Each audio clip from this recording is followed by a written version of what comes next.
ডাকে রে কুক কুক কুক কুক কুক কুক কুক। ঈদ উল আজহায় মুক্তি পেয়েছে শাকিব খানের বহুল আলোচিত সিনেমা তুফান। 129টা হলে মুক্তি পাওয়া এই সিনেমায় শাকিব খানকে গ্যাংস্টারের চরিত্রে দেখা যায়। আর এই গ্যাংস্টারের চরিত্রে অভিনয়ের মাধ্যমে যেন নতুন রূপে ফিরেছেন শাকিব খান। তুফান সিনেমার মাধ্যমে বর্তমানে আলোচনার শীর্ষে অবস্থান করছে এই অভিনেতা।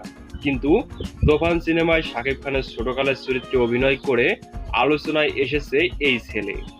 কে এই ছেলে, কি তার পরিচয়? এই ছেলে বাংলাদেশের না ভারতের? আরো নানান ধরনের আলোচনা হচ্ছে সামাজিক মাধ্যমগুলোতে। তো আজকের এই ভিডিওতে এই ছেলের সম্পর্কে জানবো। তো সিনেমার কথা না বাড়িয়ে আজকের ভিডিওটি শুরু করা যাক।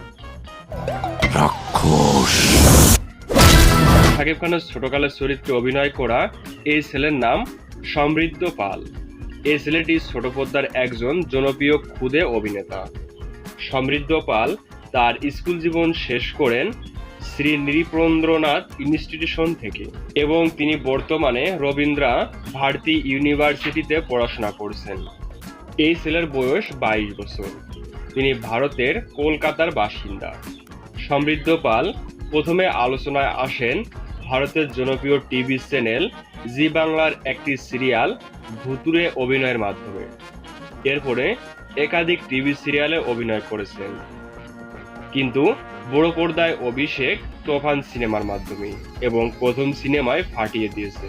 তো কার কার এই ছেলের অভিনয় ভালো লেগেছে অবশ্যই কমেন্ট করে জানাবেন। আর এরকম ভিডিও রোজ পেতে চ্যানেলকে সাবস্ক্রাইব করে আমাদের সাথেই থাকবেন। ধন্যবাদ।